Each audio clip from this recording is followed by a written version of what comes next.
Bonjour à tous, bienvenue sur AZM6. Donc je vais répondre avec ce petit tuto rapide à la question qui m'est posée par Tone McLaren, donc je suppose en référence à la voiture.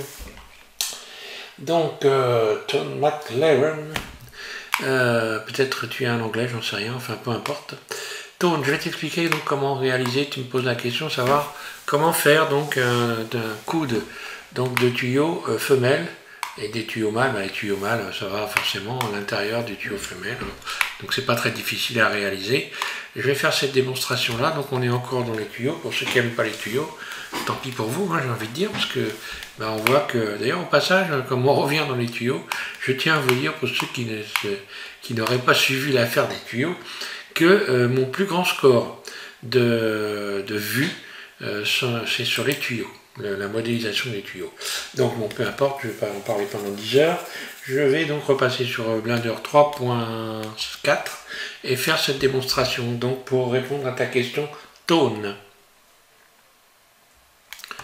Voilà, Blender 3.4, bon en fait en réalité c'est vraiment très simple à réaliser. Je vais partir ici, je vais ajouter un cercle, voilà, tout simplement. Première des choses, on ajoute un cercle.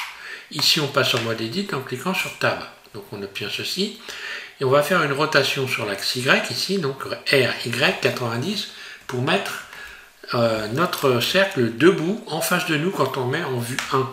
Je me mets en vue 1, donc je clique sur le 1 de mon pavé numérique et je vais venir positionner le curseur 3D qui se retrouve ici, à cet endroit-là, pour m'en servir d'axe de rotation.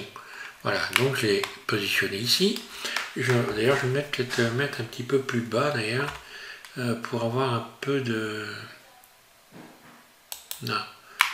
Ouais, ça me permettra d'avoir ici un espacement pas trop important. Donc on se met en vue 1, on va comprendre après. Et on se met en vue 1 et on va faire tourner. Donc pour faire tourner, c'est très simple, on fait Alt E, il nous ouvre cette fenêtre et il suffit de cliquer sur faire tourner, ce qu'on avait sur les anciennes versions de Blender. On avait ce faire tourner qu'on retrouvait dans la colonne ici. Donc là on l'a toujours, voilà. Ici, bien, on a cette petite vignette qui est venue s'afficher, on clique dessus, on l'ouvre et on va modifier l'angle de faire tourner en 90. Soit en 90, en quel cas il va tourner dans ce sens-là, moins 90, il tournera dans l'autre sens. Voilà. Ensuite, je n'ai plus qu'à sélectionner ici également cette boucle-là. Donc voilà, j'ai écarté un petit peu mon curseur 3D pour avoir ici un angle là, qui ne soit pas trop serré, qui soit pas trop serré. Parce que quand on va épaissir l'ensemble, on peut l'épaissir soit vers l'extérieur, pardon, soit vers l'intérieur. Mais on va voir ça après. Donc là, ce que je vais faire, je vais mettre en mode individuel ici. Donc, mode individuel, ça veut dire donc élément par élément sélectionné. Donc j'ai deux cercles, donc je vais faire extrude. Surface, donc ES surface. J'appuie sur Shift pour aller doucement et je donne une épaisseur. Donc comme ça, j'ai donné, pardon, j'ai donné donc ici donc des épaisseurs, j'ai extrudé de la même épaisseur ici.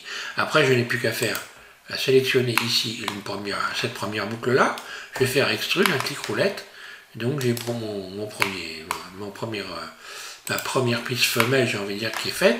Je sélectionne l'autre tour ici, extrude, un clic roulette, la deuxième ici, voilà.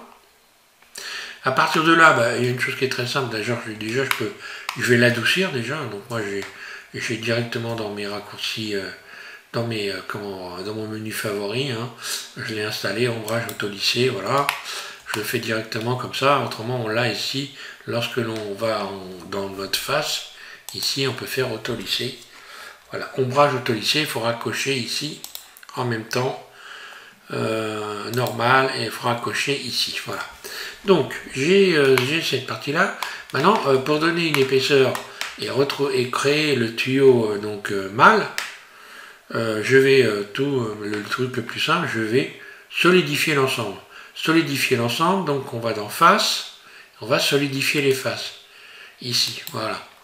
Et solidifier les faces, soit je les solidifie vers l'extérieur, ce qui se passe là, soit vers l'intérieur. Vers l'intérieur, je vais cliquer sur la flèche qui est là à gauche. Et voilà, je donne une légère épaisseur comme ça. Ok. Voilà. Si je le fais vers l'extérieur, donc il faudra faire attention parce que justement, ici, j'ai positionné le curseur 3D un peu plus bas que le cercle, justement pour avoir ici un espace et ne pas avoir des faces qui se chevauchent. Donc il vaut mieux le faire vers l'intérieur. Voilà, je m'explique comme ça, on comprend. C'est peu de choses, mais il faut y penser à l'avance, ce qui me permet voilà, d'avoir pas ici des éléments qui s'emboîtent les uns dans les autres. Alors, ensuite, bah, je n'ai plus qu'à sélectionner par exemple ici cette boucle-là. Hein. Cette boucle-là, je vais la dupliquer, Shift D, puis je vais faire Extrude, E, un clic roulette, et donc j'ai le tuyau qui correspond. Là, c'est pareil, je vais sélectionner cette boucle-là. Voilà. Shift D, je la duplique, puis Extrude, un clic roulette, voilà. Et donc à partir de là, ben, j'ai deux tuyaux mâles et donc un coup de femelle. Je vais recommencer, ici je me mets en mode Edit et je vais donc auto-lisser, voilà, pour avoir l'ensemble ici, voilà. Avec ici l'épaisseur, puisque maintenant je peux parfaitement sélectionner ce tube-là et ce tube-là, CTRL L, je sais, hop là, celui-là, pardon, et celui-là, CTRL L, ça devrait fonctionner, oui, c'est bon. Donc j'ai mes deux tubes et je vais leur donner une épaisseur également. Donc il suffit de les solidifier et j'aurai exactement la même épaisseur que les tuyaux, que le tuyau femelle ici, en faisant donc solidifier. Donc soit je vais là, moi j'ai solidifié dans mes menus, hein, dans mon menu favori rapide, voilà. Et là, on voit que j'ai parfaitement bien gardé l'ensemble. Oui, donc là, faut que je le mette. Il y en a un qui est bien, celui-là il est bien. Et celui-là, donc par contre, il n'est pas. Mais c'est pas. Ouais, voilà, j'ai compris. Donc il faut que je fasse l'inverse en fait. Hein. Alors je vais faire. Je peux faire Alt E, voilà. J'aurais dû les faire un par un en fait. Hein. Voilà. Ça aurait été plus simple. Je vais revenir en arrière d'ailleurs pour faire proprement, voilà. Je ne sélectionne que ce tuyau-là, CTRL L. Et puis je vais faire, je vais solidifier. Voilà, solidifier. Là. Donc il s'est solidifié vers l'intérieur. Maintenant je sélectionne celui-là.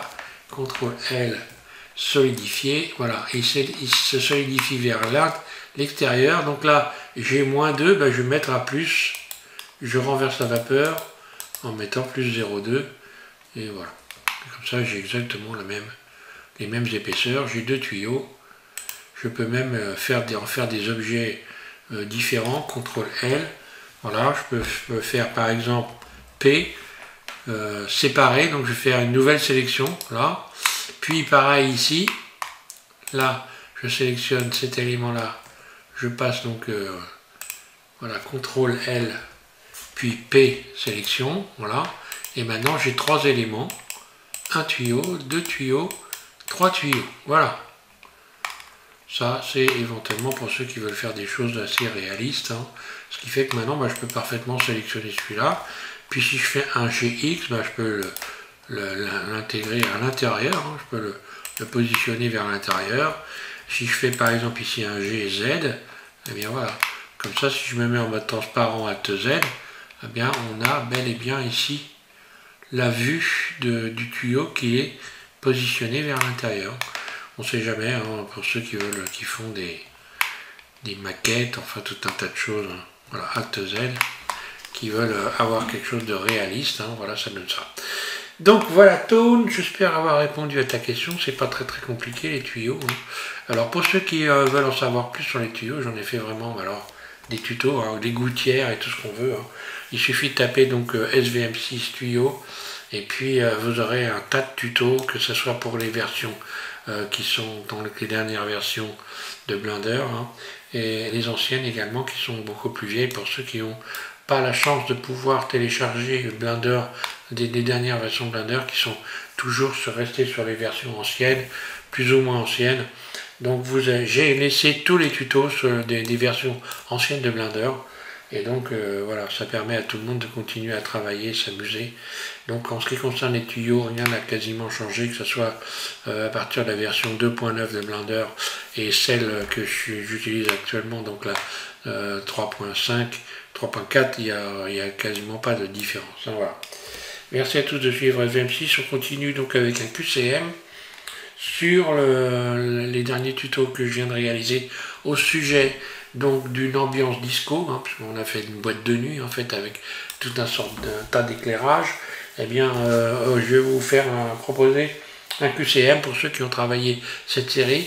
Comme ça, vous allez pouvoir juger de vos nouvelles facultés pour créer de la lumière et comment modéliser des objets. Voilà, merci à tous, bon courage, merci aux nouveaux abonnés, merci aux anciens également. Et donc je vous dis, donc je vous invite à regarder la suite donc avec ce QCM. Merci à tous et bonne journée.